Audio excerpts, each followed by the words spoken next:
GH official voice educators में आपका स्वागत है। आज के वीडियो में हम भारतीय संविधान के सबसे जरूरी स्तंभों में से एक अनुच्छेद 19 से 22 के तहत स्वतंत्रता के अधिकार के बारे में जानेंगे। ये अनुच्छेद मौलिक स्वतंत्रता की गारंटी देते हैं जो हर भारतीय को सम्मान, अभिव्यक्ति और सुरक्षा के साथ जीने की अनुमति देते हैं। देखते रहिए क्योंकि हम इन स्वतंत्रताओं का अर्थ बताते हैं और वे हमारे रोजमर्रा के जीवन को कैसे आकार देते हैं। स्वतंत्रता का अधिकार क्या है? स्वतंत्रता का अधिकार भारतीय संविधान में निहित सबसे महत्वपूर्ण मौलिक अधिकारों में से एक है। इसमें अनुच्छेद 19 से 22 शामिल हैं, जो भारतीय नागरिकों को व्यक्तिगत और राजनीतिक स्वतंत्रता प्रदान करते हैं, जो एक लोकतांत्रिक समाज के कामकाज के लिए आवश्यक है।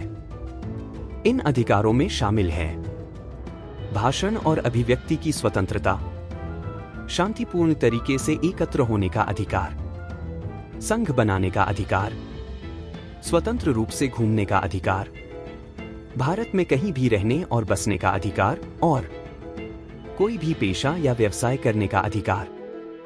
इसके अतिरिक्त अनुच्छेद 20 से 22 आपराधिक मामलों में सुरक्षा प्रदान करते हैं, यह सुनिश्चित करते हुए कि किसी की स्वतंत्रता को अन्यायपूर्ण तरीके से नहीं छीना जा सकता।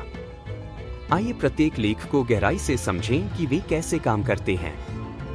अनुच्छेद 19 6 मौलिक स्वतंत्रताओं का संरक्षण। अनुच्छेद 19 भारतीय नागरिकों को 6 मौलिक स्वतंत्रताएं प्रदान करता है। एक भाषण और अभिव्यक्ति की स्वतंत्रता।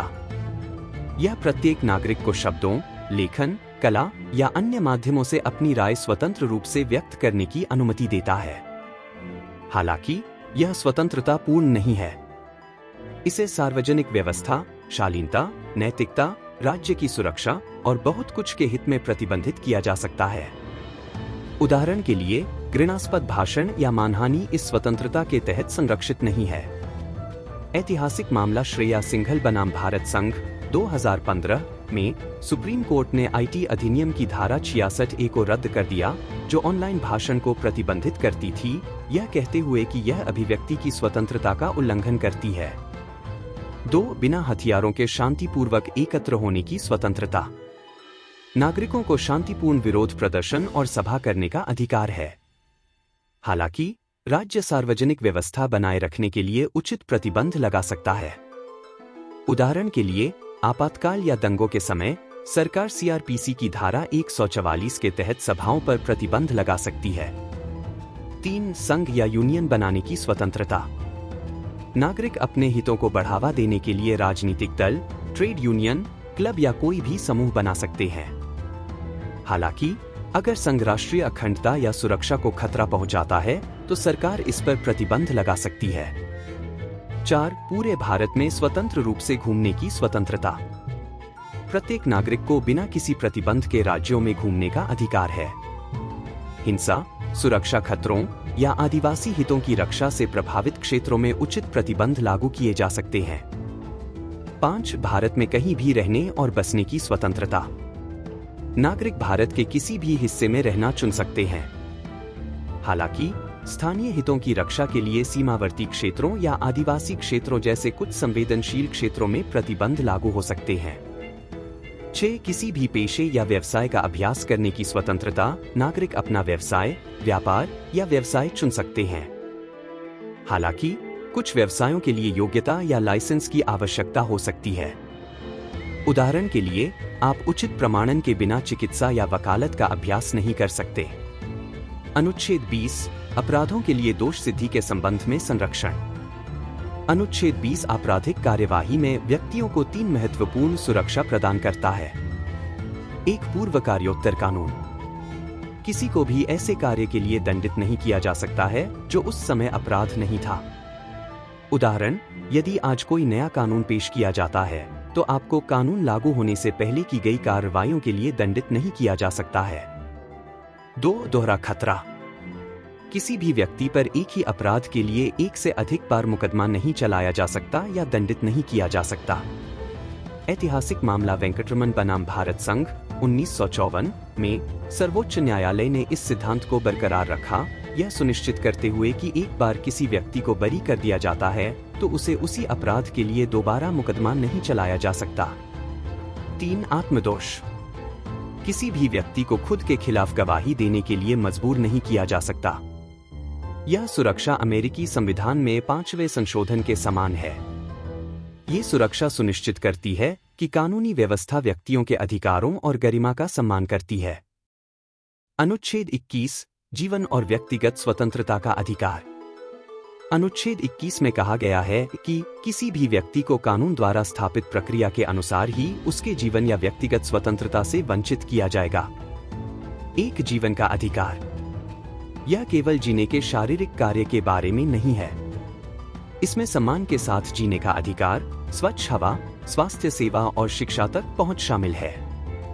ऐतिहासिक मामला मेनका गांधी बनाम भारत संघ 1978 में सर्वोच्च न्यायालय ने अनुच्छेद 21 के दायरे का विस्तार करते हुए कहा कि प्रक्रिया न्यायसंगत, निष्पक्ष और तर्कसंगत होनी चाहिए।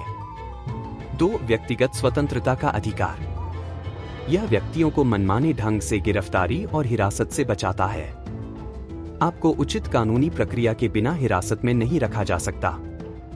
3. अनुच्छेद 21 से प्राप्त अन्य अधिकार। पिछले कुछ वर्षों में सुप्रीम कोर्ट ने अनुच्छेद 21 की व्याख्या करते हुए इसमें कई तरह के अधिकार शामिल किए हैं, जैसे निजता का अधिकार, स्वच्छ पर्यावरण का अधिकार, कानूनी सहायता का अधिकार और आश्रय का अधिकार।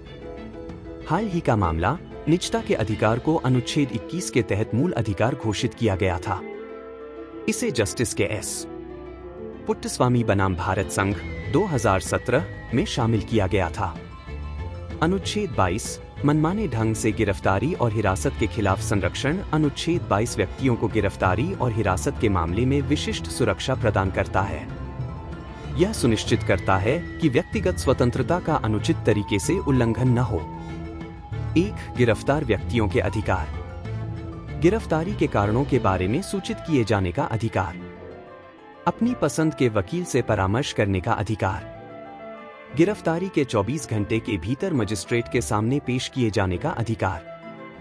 गैर संज्ञेय अपराधों के लिए जमानत का अधिकार।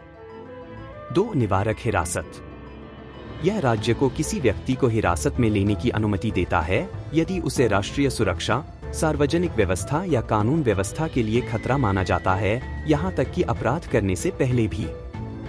हालांकि निवारक हिरासत विवादास्पद है क्योंकि यह व्यक्तिगत स्वतंत्रता को सीमित करती है। निवारक हिरासत पर सीमाएं, किसी व्यक्ति को सलाहकार बोर्ड की मंजूरी के बिना 3 महीने से अधिक समय तक हिरासत में नहीं रखा जा सकता। हिरासत में लिए गए व्यक्ति को हिरासत के कारणों को जानने का अधिकार है, सिवाय उन मामलों को छोड़कर जहां यह राष्ट्रीय सुरक्षा को प्रभावित करता है।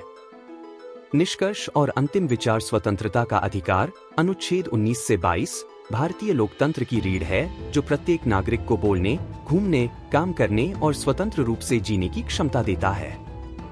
ये स्वतंत्रताएं एक जीवंत, सहभागी समाज के विकास के लिए आवश्यक हैं। हालांकि यह याद रखना महत्वपूर्ण है कि स्वतंत्रता के साथ जिम्मेदारी भी आती है।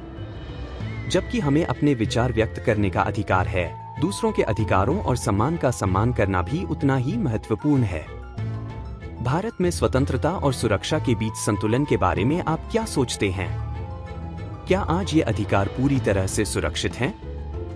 नीचे टिप्पणी में अपने विचार साझा करें।